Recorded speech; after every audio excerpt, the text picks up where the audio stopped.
So hello friends, welcome to my channel and my name is Saransh. तो आज के इस वीडियो में हम जो एसबीआई क्लर्क मेंस का जो पेपर हुआ था 10 और 12 अप्रैल, अभी तक उसका जो रिज़ल्ट है वो नहीं आया है। लेकिन आज हम एक ज़रूरी डिस्कशन करने वाले हैं जो कि है नॉर्मलाइजेशन के ऊपर। तो आपके जो रिव्यूज़ हैं वो भी आप कमेंट्स में करना। ये जो पूरा डिस्कशन है ये मेरे अनुसार है, जो मैं अपने फैक्ट्स हैं या फिर जो अपने मेरी जो सोचने की क्षमता है कि नॉर्मलाइजेशन किस हिसाब से होना चाहिए या होता आया होगा, उस हिसाब से बता। और आपके व्यूज़ क्या हैं इस टॉपिक पे तो आप भी बताना, और आपकी शिफ्ट कौन सी थी और रॉ मार्क्स कितने एक्सपेक्ट कर रहे हैं कमेंट करना। देखो, सबसे पहले अपन समझते हैं जो मेरे हिसाब से प्रोसेस होने वाला है। शिफ्ट वन, जो शिफ्ट वन थी ना, वो अपन कह सकते हैं कि it was moderate. Shift two को अपन क्या कह सकते हैं कि इट वाज डेफिनेटली हार्ड, जो सुनने में आया है ना।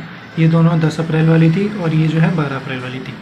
और जो जो शिफ्ट तीन थी ये क्या थी, ये कह सकते हैं ईजी टू मॉडरेट, है ना। इसको अपन मॉडरेट ईजी तो नहीं कहेंगे क्योंकि बहुत लोग कह रहे हैं ईजी थी। ये तो मेरी वाली शिफ्ट ही थी क्योंकि यही शिफ्ट मैं दे के आया था। तो ये थी ईजी टू मॉडरेट कह सकते हैं, ये मॉडरेट कह सकते हैं, ये हार्ड कह सकते हैं।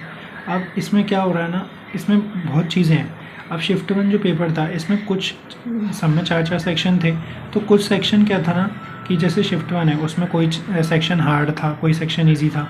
ऐसे ही शिफ्ट थ्री में है, जैसे जो मेरा था उस हिसाब से क्वांट्स मुझे थोड़ी सी हार्ड लगी, ठीक है। जो शिफ्ट वन की क्वांट्स थी वो थोड़ी इजी हो सकती है, और जो शिफ्ट टू थी उसमें जो जीए था वो जो है क्या हो सकता है बताओ, वो तो बहुत ही हार्ड था, ठीक है।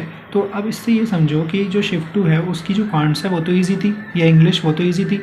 तो इस हिसाब से एक जो सेक्शन है वो तो क्या हो गया बताओ, वो तो मतलब उनने आपस में वो कर लिया ना एक तरह से कि भाई इसकी क्वांट्स जो थी वो हार्ड थी या इजी थी, तो ये हार्ड हो गया।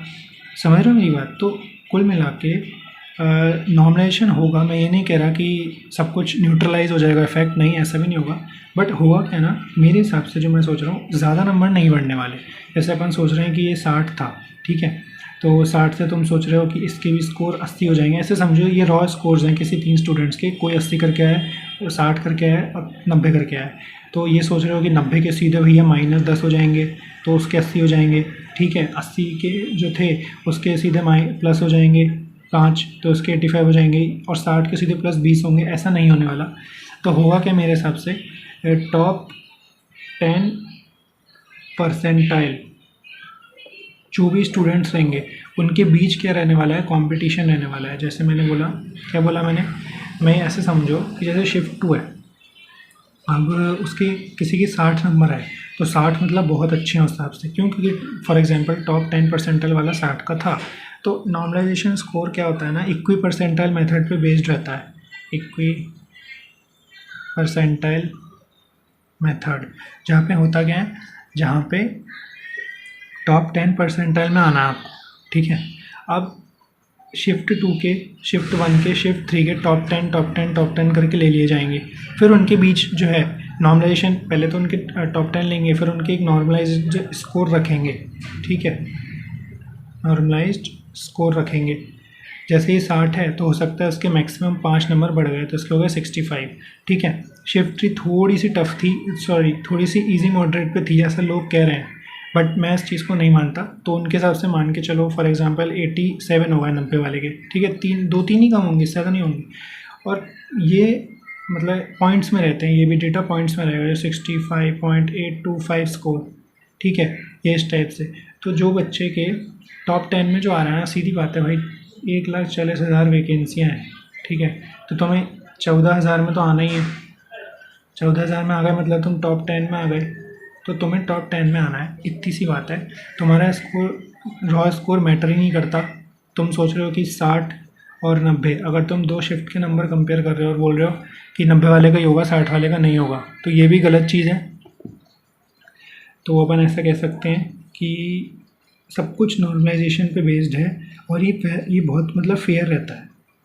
ये जो रहता है ना, ये रहता है बिल्कुल फेयर प्रोसेस। क्यों ऐसा मैं बोल रहा हूँ, क्योंकि बहुत लोग बोल रहे हैं कि शिफ्ट थ्री वाले ही ज़्यादा होंगे या शिफ्ट वन वाले ही ज़्यादा होंगे, शिफ्ट टू वालों को चांस ही नहीं मिलेगा। ऐसा नहीं होगा।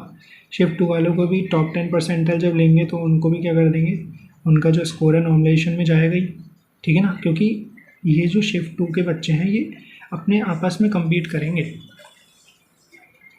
मतलब जो शिफ्ट 2 के बच्चे हैं वो अपने यहाँ अंदर compete करेंगे, जो जैसे ये एक बच्चा है ए, ठीक है, और बाकी बहुत सारे बच्चे हैं B C D E F.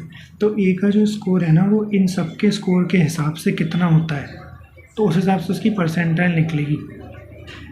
इसकी पूरे जितने भी स्टूडेंट्स हैं उसके हिसाब से नहीं निकलेगी, इनके हिसाब से निकलेगी।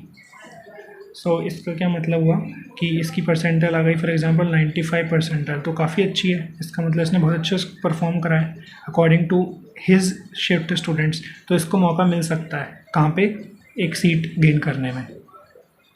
सो ये था मेरा वीडियो कि नॉमिनेशन का मतलब क्या है। अब दूसरी चीज़ बात करते हैं कि भाई एमपी का जो कट ऑफ है मेरे हिसाब से जाएगा 70।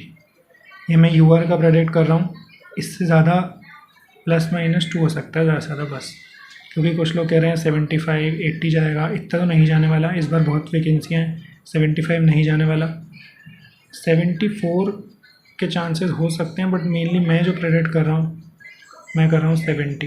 ठीक है, thanks for watching this video. और इस हिसाब से आप उनका भी लगा लो, क्या बोलते हैं, EWS का, SC ST का, जनरल का बता दिया, PWD का, एक्सेट्रा एक्सेट्रा। ठीक है, thanks for watching this video. Channel को सब्सक्राइब करो, बाय बाय।